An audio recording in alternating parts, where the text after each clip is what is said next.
The Spin-off Podcast Network. Raising capital or taking your business to the world? Investment Fix has everything you need to make it happen. This season, we're exploring the US market, the opportunities it offers, what it takes to grow a business there, and the best way to approach investors. The Investment Fix podcast. Tune in today. The Fold is brought to you by oMedia, making brands unmissable and public spaces better across Aotearoa.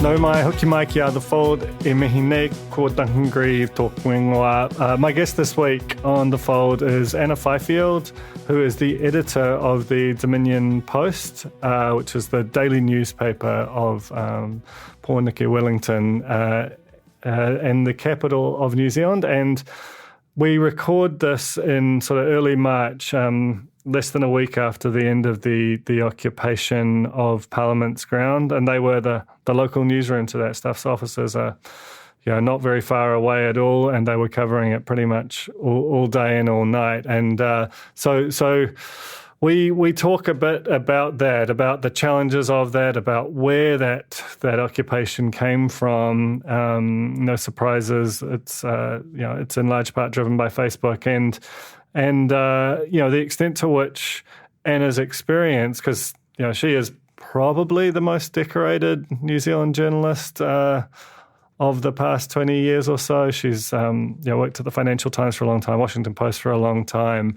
Beijing bureau chief, Tokyo bureau chief for the Washington Post, covered US elections, just an absolutely, been to North Korea a million times, literally wrote the book on it.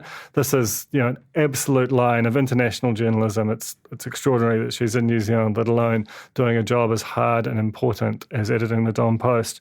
So we did talk about the challenges of running a newsroom, reporting on that, borderline unprecedented situation down there. And then the second part, we talk about the reason that I initially reached out to her was a column that she wrote about the challenges of getting information out of the public service. And it was a brilliantly written column, full of sharp detail, and it kind of, it prompted a big response, not just from journalists, but I think from the public, who sort of, I think it was a bit of a window into how we make the sausage and how hard it is at the moment. But she talked about that, about the response to it, and the actually constructive way she's working behind the scenes to try and basically strip back what she thinks is fundamentally an issue of a lack of trust or a breakdown in trust between government communications and the media. And honestly, it sounds like not only we're lucky to have Anna full stop, but she's doing really important work that will benefit both the government, the public, and journalism overall. So as always, The Fold is brought to you in association with Vodafone. We run on their network technology. You should too. Head to vodafone.co.nz to find out more. This is Anna Fifield on The Fold. Kia ora, Anna, and welcome to The Fold. Kia ora, Duncan. What a treat to be here. Thanks for having me on. How are you all surviving down there? I mean, you're less than a week removed from being the local newsroom for the occupation. Yeah. Well, we're all kind of a bit knackered and a bit recovering from the 23 days that were, because it was a huge strain on our newsroom, given that we were having to staff it literally some days from 4:30 in the morning till midnight. And we were staffing it in pairs as well. Everybody was going to the occupation in twos for their own safety. So it was a big stretch, but also kind of energizing to have this big, important news event right on our doorstep and to throw ourselves into covering all aspects of it. I was going to say, it's that weird tension, right, between, there's something kind of terrifying about it, but there's also like this galvanizing sense of this is why we all got into the business. But it's interesting what you said about having to go down in pairs, and, obviously a sort of a new thing that hasn't really been a part of protests in New Zealand historically is that media were both covering this, but also the targets of a lot of the energy and attention. Have Have you, not just within the protest, but just more broadly, have you sensed that kind of rise in animus towards the news media over the past year or two? Yeah, absolutely. I mean, the kind of abuse I get in my inbox, often anonymous, from people, and also all the reporters as well, and especially young women reporters get called really, really vile names that I won't repeat here on this podcast.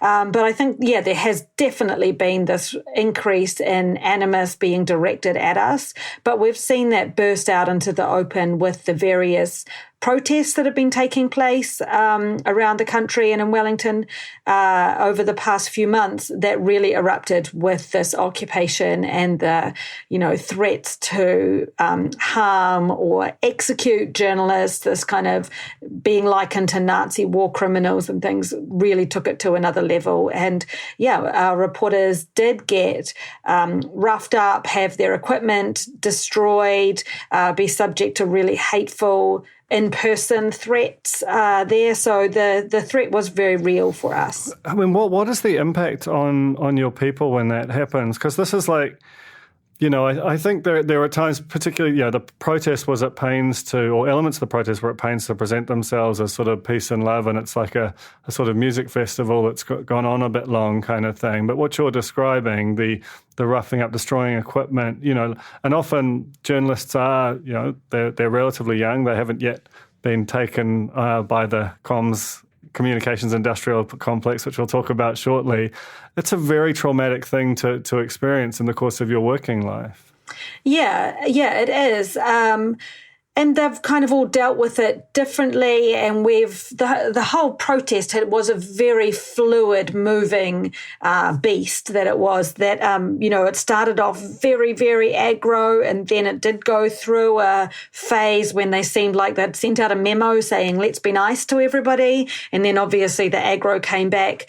But also, there were very disparate groups at that protest. So yes, there were a lot of mainstream mumfluencer type people there, but there also was a hardcore of people who were very aggressive towards reporters. So it just involved being responsive and making calls on the day. But I always said to the reporters, safety first, story second. And so everybody knew that they should follow their gut and pull back or come back to the office or take a break or do what they needed to, because it was a kind of situation down there where things were very, very fluid on the ground. With your background, reporting, from all over the world and zones which might be much hotter than that, when you first returned to edit the Dom Post, I'm sure that there were many things that drew you back, but it must be quite a surprise to see some of the things that you found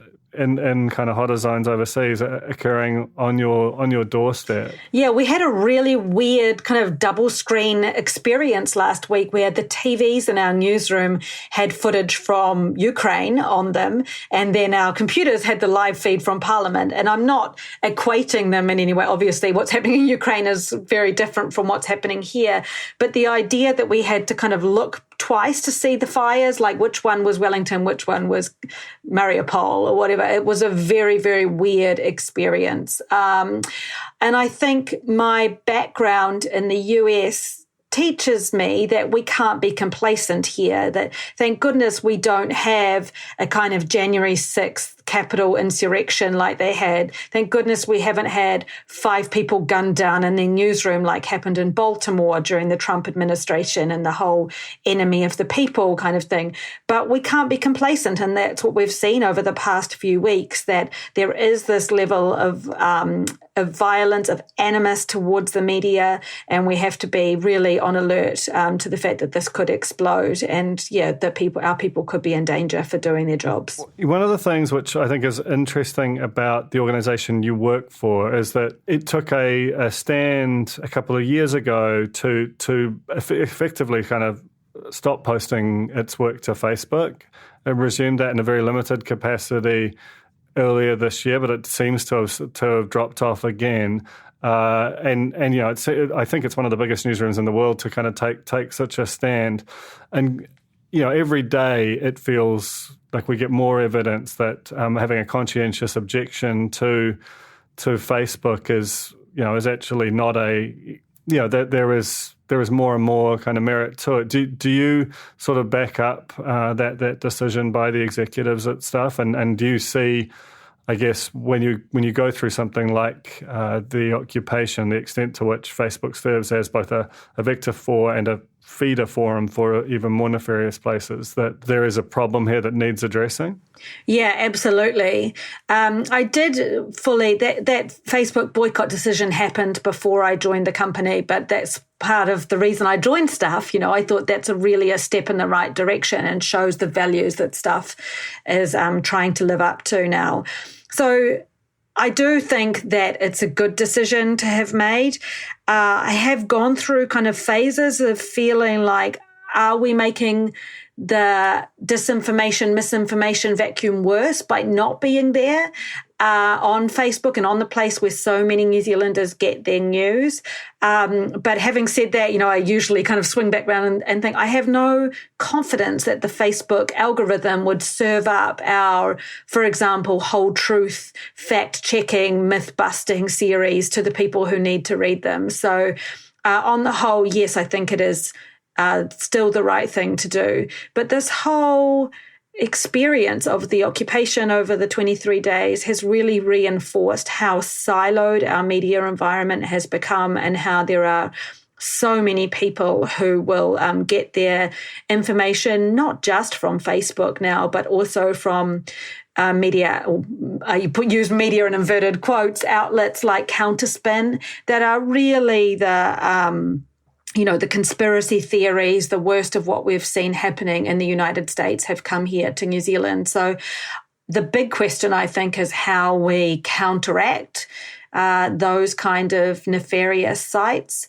I'm not sure what the answer is, but I think the government really needs to look at Facebook and Google and these internet companies that are allowing or becoming a venue for this kind of misinformation and disinformation to be shared, and what we can do or what New Zealand should do to regulate that or minimise that. But also I think it's quite interesting to see how, the government, Jacinda Ardern, was really praised at the beginning for her very clear communication strategy and how she succinctly told New Zealanders what we all needed to do for the public health of the country, and that her message became a bit muddied as the situation became more and more complex. And so we've seen so many people step into that vacuum in a way and take advantage of that, using Facebook as their weapon. Thinking of people like Chantel Baker here, who's been live streaming throughout, and she has kind of stepped into that vacuum. So I think, there's a message for the government and how it conveys public health messages, but also a message about how, what we should be doing to counteract the malevolent influence of Facebook, in particular in New Zealand. It's a really interesting and as you say, a complex one, right? Because, we're about to talk about, after the break, about the that terrific piece you wrote and the series that you're running about the increasing difficulty of getting information out of government for journalists. But one of the things I think about with Facebook is that, for a long time people have said when they're asked about something that they saw it on Facebook, which might mean that they saw it through a Stuff story that was shared on Facebook. It might be a friend's post about it. And one of those things is going to be fact-checked and costly to assemble, but a pretty reliable source, and another could be basically anything.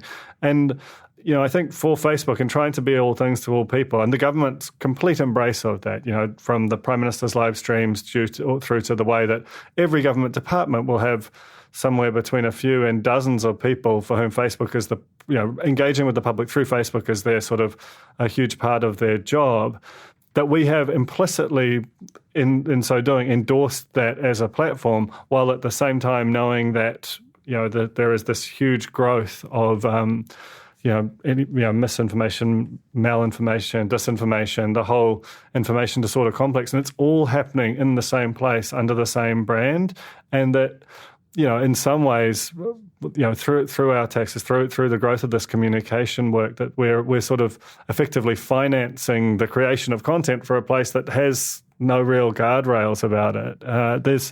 There's just something just unutterably complex about that it doesn't feel like we're yet addressing as a society. Yeah, and the contradiction, I think, is illustrated very well by the fact that our Prime Minister led the Christchurch call after the mosque shootings of March 15th and took this strong stand against Facebook, yet she turns to Facebook very regularly, I don't know how many times a week, to do those Facebook Lives, and that is a real conduit for her to deliver her message to people. And that seems quite, frankly, hypocritical to me, that she is using something that she sees has had such a negative influence in our society. So yeah, it is very, very complicated, but I think we need to try to figure out how to deal with this. And naturally, it'll come as no surprise to your listeners to hear that I hope that the New Zealand government would embark on the kind of drive that the Australian government did to at least start to get these media companies to pay for their content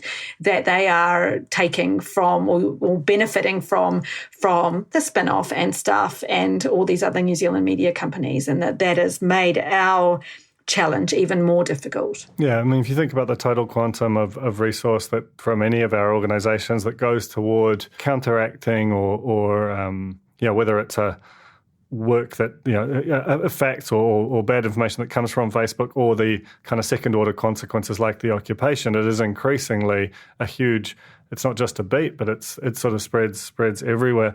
We'll come back very shortly to talk about the communications industrial complex and the challenges of that. The Fold is brought to you by oOh!media, making brands unmissable and public spaces better across Aotearoa, with over 4,000 out-of-home advertising sites nationwide across both street furniture and retail centres. I'm super grateful to oOh!media for enabling us to make unmissable connections with Kiwis. Raising capital or taking your business to the world? Investment Fix has the lowdown on everything you need to make it happen. This season, we're exploring the US market, the opportunities it offers, what it takes to grow a business there, and the best way to approach investors. Join some of the superstars of the investment and business world as they share advice from their time in the US so you can make your mahi count in this massive market. The Investment Fix podcast, brought to you by Invest New Zealand. Tune in today. Skinny are helping you show how smart you are with the 1Q quiz, an all-new, super challenging and super quick daily quiz built by the Spin-Off. Every Monday, Skinny are giving you the chance to prove you're smart with the Skinny Extra Credit question. Get it right, and you'll get the chance to score yourself some Skinny Extra mobile credit, so you can text, call, or even video call your group chat and gloat about how big your brain is. T's and C's apply. We're back now with Anna Fifield, and I've wanted to speak to you for some time, but the specific spur for this conversation was a piece that you wrote for I assume the Dominion Post, published on Stuff. That's where I read it, under the headline, "When did our public service get so arrogant?" That was actually, I think, a day or two before the occupation, and in some ways, like, it flamed bright and then seemed to sort of get swept away by that enormous news event. But I think it deserves to be scrutinised on its own merits, because it's a very good piece of writing, because it gave a sort of a shape to something that I think a lot of New Zealand journalists could sort of feel was happening, but because it had happened slowly, but by 1,000 cuts, for those who had been living here, the fact that you had sort of in some ways parachuted into the New Zealand environment gave you a special perspective and force on it. But you also just detailed a number of incidents which collectively show the sort of the shape of it, and how it's really impacting our ability to do our jobs and ultimately the public's ability to find out things about, the clues in the name, that it's supposed to be the public service. Do you want to tell me about what prompted that piece and how you feel like this is different to what you've encountered in other societies to which we feel like we're otherwise quite similar? Yeah, this had been bothering me almost since I got home 18 months ago, and that I was really shocked to find how difficult it was to get information from the New Zealand public service, from the government, from government departments, and that it compared very poorly to the New Zealand I remembered when I left in the beginning of the year 2000, but also my experience in working in lots of other democracies over those intervening 20 years. And there's also a very slick communications set up at the White House, as you could imagine. So I'm not pretending it was all like free for all, a great situation over there. It often was difficult too. But it was at least, I could ask for an interview with somebody in the State Department or the White House or the Japanese Foreign Ministry or what have you. And there would be a reasonable chance that I could get it, that somebody would talk to me. Maybe they'd speak off the record or on background just to give me a flavour of what their thinking was. But it was certainly much more possible than here. And so it's really shocked me the number of times reporters within staff have made very reasonable requests to various government departments and just been given a flat no, in a way that sometimes it is just obstruction. Like if you think about asking almost any question to the Ministry of Health, it's really hard to get an answer out of them. And this kind of default to the Official Information Act as the answer to everything. So many questions. Like there was one recently that one of our reporters in Christchurch asked to the Auckland DHB, how many full-time equivalent dermatologists do you have on staff? And the response that came back was, I've given you a hand by popping that through to the Official Information Act team so you don't have to. And I was just incredulous. Like, this is a number. This is just a very simple thing that you could give. Why is this going through the OIA process?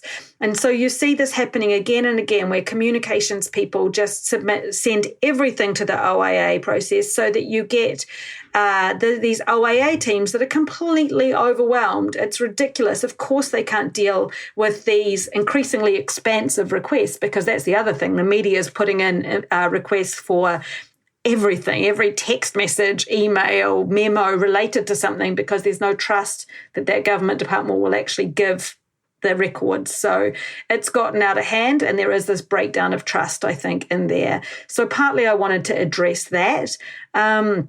But also, and that's a much bigger question of OAA reform and what needs to be done there. But I did want to kind of shine a light on the government initial response to the very basic questions that we are asking, so that readers understand that we are trying in many cases to ask these questions and just not getting an answer. And then the second component of that was that it just really seemed to me to be anti-democratic in a way, and not in anybody's interest, the government's interest or the public interest, to have a lack of communication on so many of these issues. So, for example, when Nanaia Mahuta made her first trip abroad as foreign minister in November last year, she went to, Singapore, Indonesia, Qatar, and the United States. There was nothing for the media surrounding that. I was like messaging the foreign ministry at 8:00 at night, asking for them to send me the photos that she'd tweeted from Indonesia. There was just nothing. And so I called them afterwards and said, in Japan, where I worked, if the Japanese foreign minister or prime minister was going to the US, they would have a briefing where the head of the Americas division would set out what the goals and hopes for that trip were, and that the media would be able to ask questions on background in a way that contributed to everybody's understanding of this. So I was kind of frustrated that they weren't taking the opportunity to talk about New Zealand's foreign policy goals. Obviously, I care a lot about foreign policy in particular, given my background.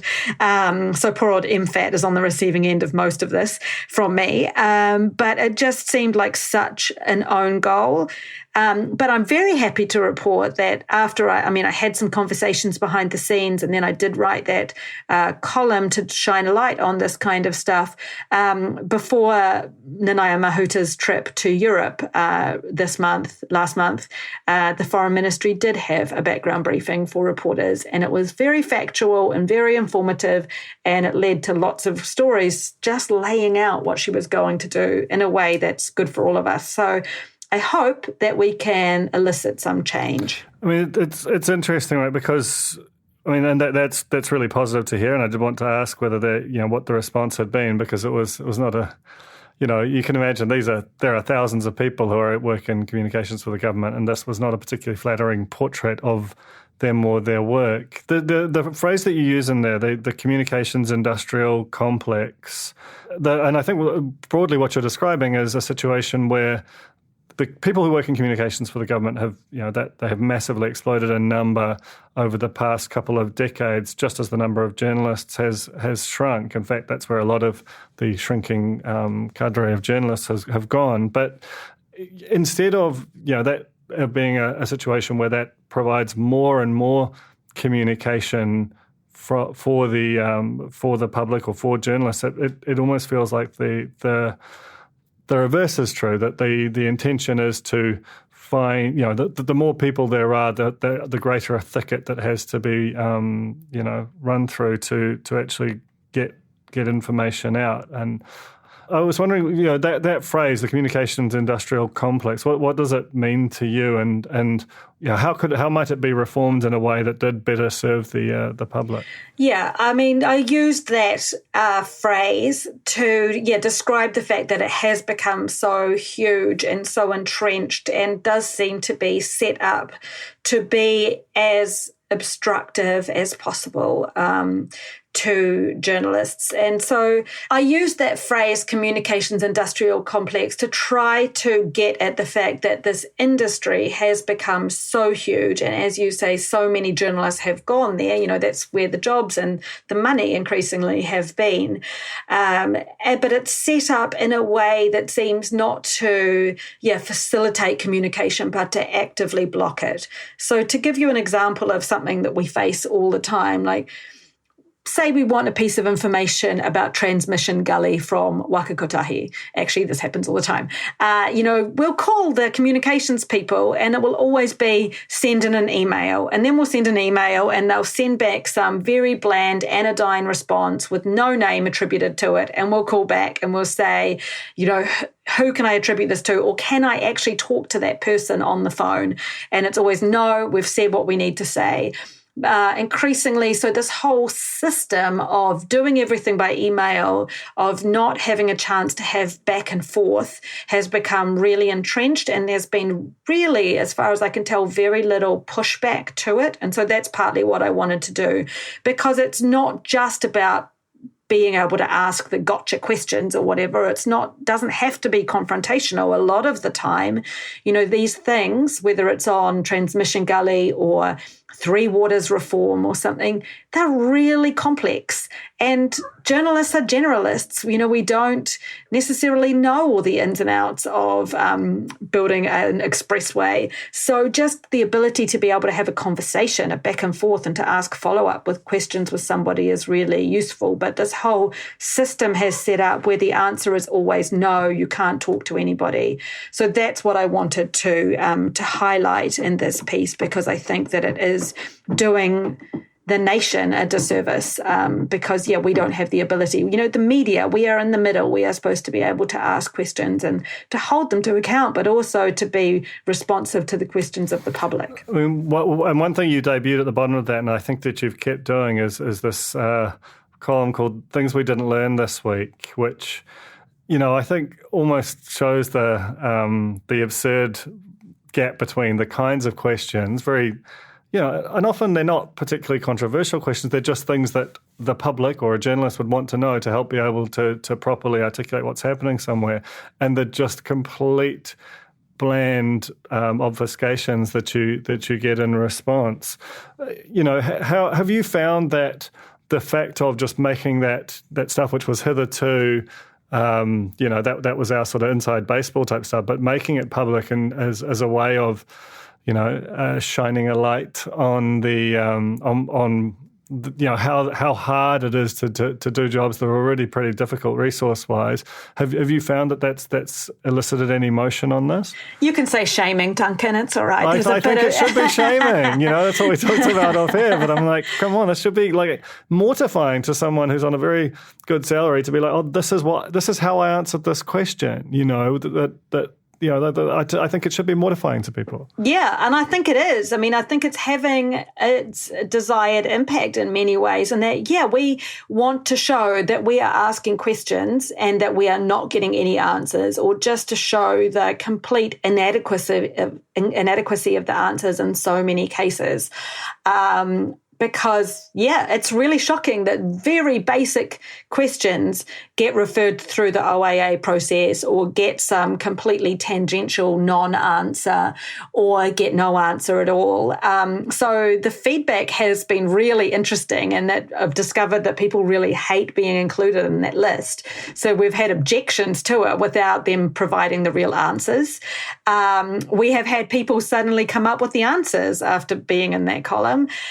But also, really interestingly, some people I know who work in government communications have been really horrified to see the kind of answers that their colleagues or, counterparts in other departments are giving. So I think that this is turning on some lights as well inside government departments too, to see what kind of non-answers other places are putting up with, giving back to us. So, this is the start of a process, I think. I did want to try to push back and to show how the system has become entrenched and that we're not going to put up with it anymore. One other thing we've been doing in my team is refusing to take unattributed comments, that things should not come out with just a government spokesperson, a ministry spokesperson.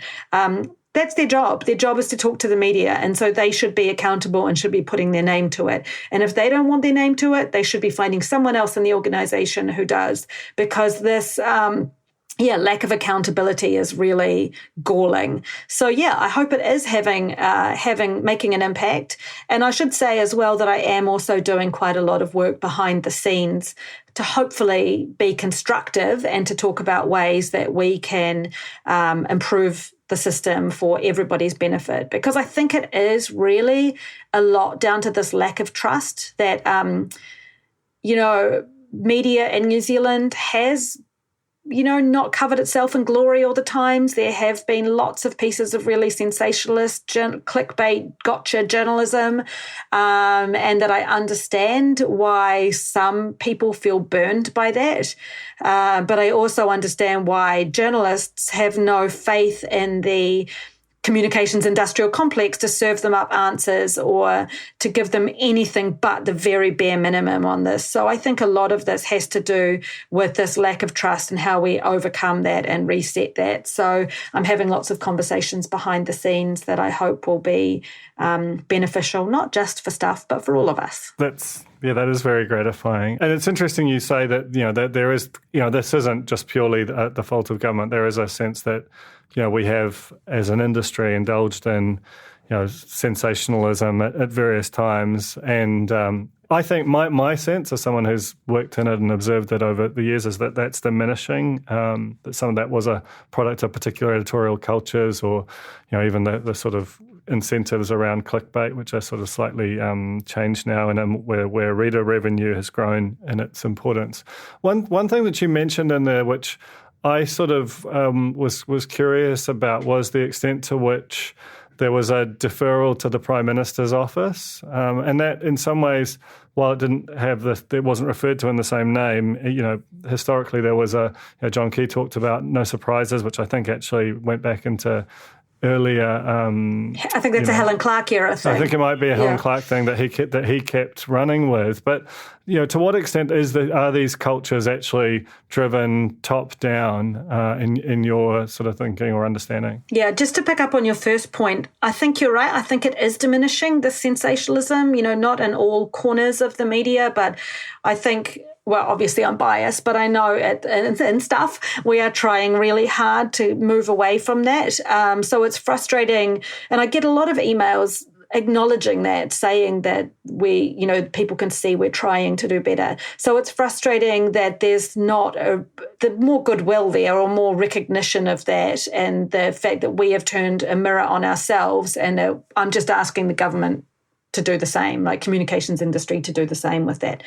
In terms of, the top-down part of it, I think it's very, very much the case. I think it did start with Helen Clark and, her being Minister of Everything and completely across her whole brief. And so running this tight shop there, as well as, introducing this no surprises policy where she wanted to know if anything was going to come out of a ministry or a government agency.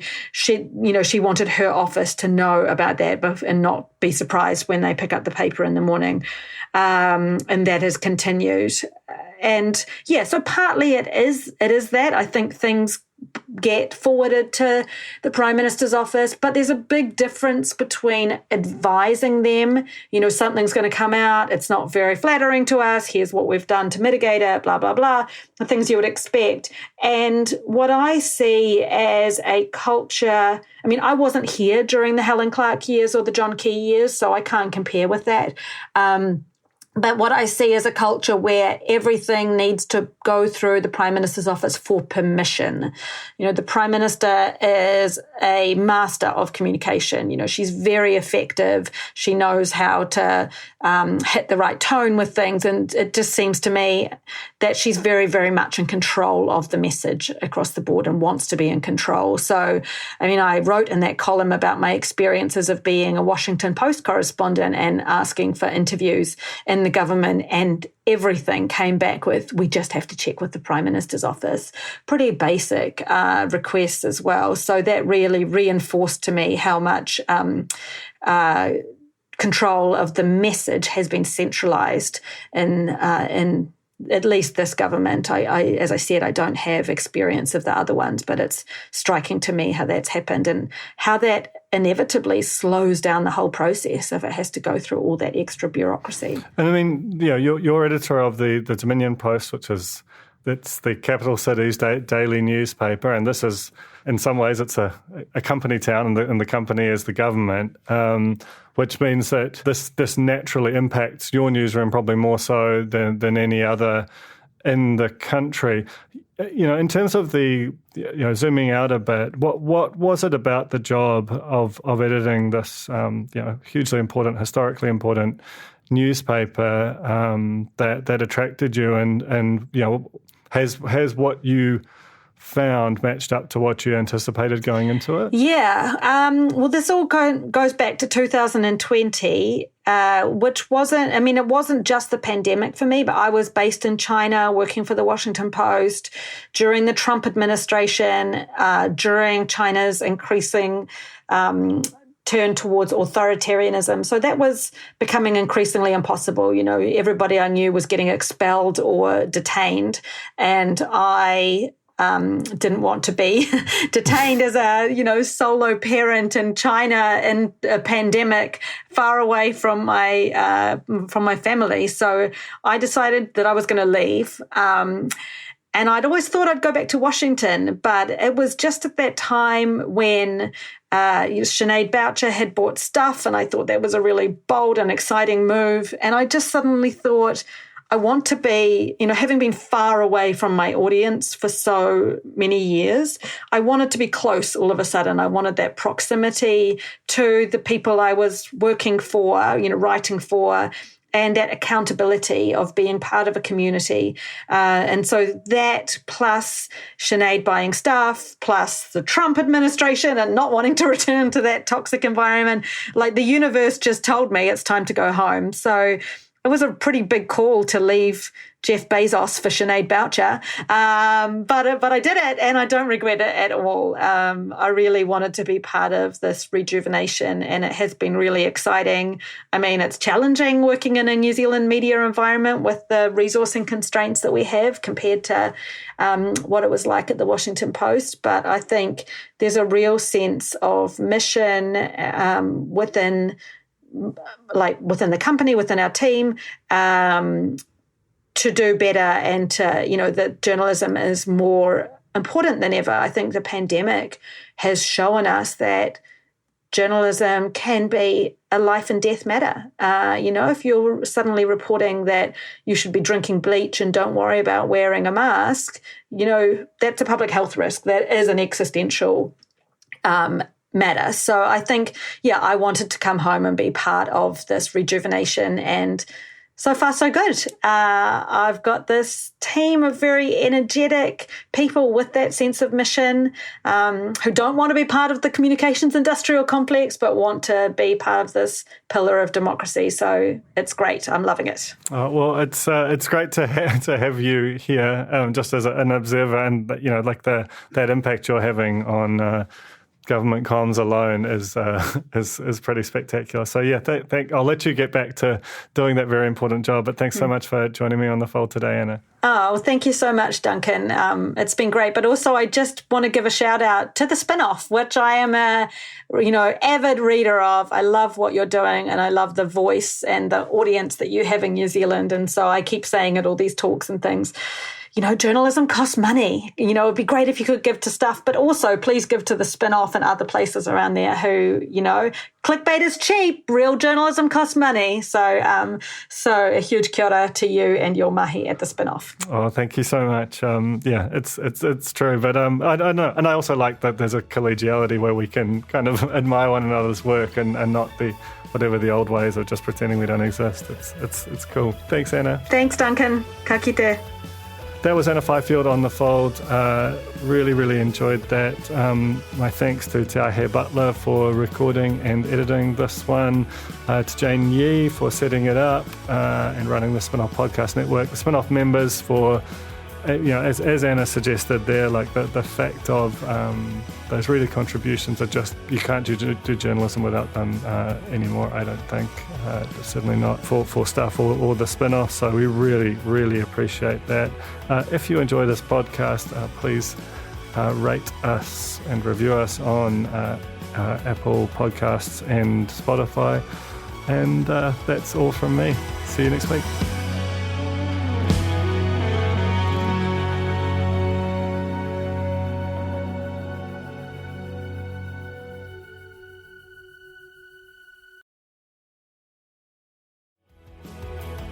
That was The Fold, brought to you by our partners at O Media, making brands unmissable and public spaces better across Aotearoa. Huge thanks to O Media for sponsoring this episode of The Fold and enabling us to make unmissable connections with Kiwis.